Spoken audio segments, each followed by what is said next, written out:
What's good, gang? It's the champ Antonio Tarver, and you're listening to Tarver's Take. Hey, it's the breakdown of the big 140-pound championship, undisputed it should be, and the British champion, the British representative from the UK, Josh Taylor, man, who I believe could be the most slept-on fighter in the game today, man. Because if you don't have him in your pound-for-pound list, then throw the whole list away.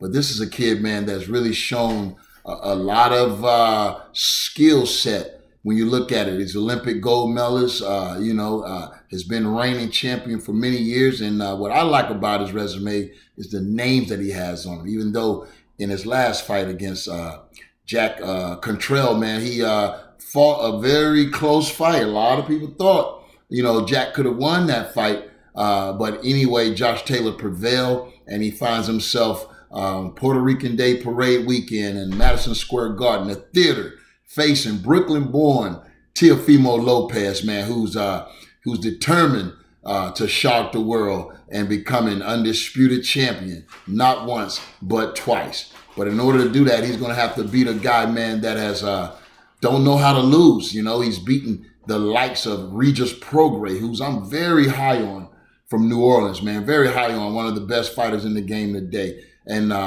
so here's a guy that's proven. He also beat Ramirez, who a lot of people were surprised, undefeated Ramirez. And you want to take a look at Josh Taylor's record, man. He come in as one of the hottest fighters in the game today. When you look at his last 6 fights, all have been undefeated. So here's a guy that's custom and used to taking guys' O's. And, Teofimo Lopez coming in once, reigning undisputed champion. He lost to Kamboza in a close fight, but Kamboza went on and lost his first defense, against Devin Haney, and Devin Haney defended against, very close though, Lomachenko. So all of these guys are right there in the mix, and Teofimo Lopez looking to become undisputed on Puerto Rican Day Parade weekend, even though he has Honduras background. He identifies Puerto Rican, especially in New York, especially this weekend. And, all this energy and vibe is, saying Puerto Rican. So, this man has really, like I said earlier, put the mark on his chest, man. He wants to be, that villain in the sport of boxing. And he carries that very, very well. He don't say nice things about nobody, especially the fighters around in his weight class. He feels that even though he has a loss on his record to Kamboza, that he still should be reigning as undisputed champion. So as some would say, delusional as he may seem sometime, you cannot, deny that Teofimo Lopez is a talent. The man has had some of the most explosive one-punch knockouts, on his resume and in his history than we've seen.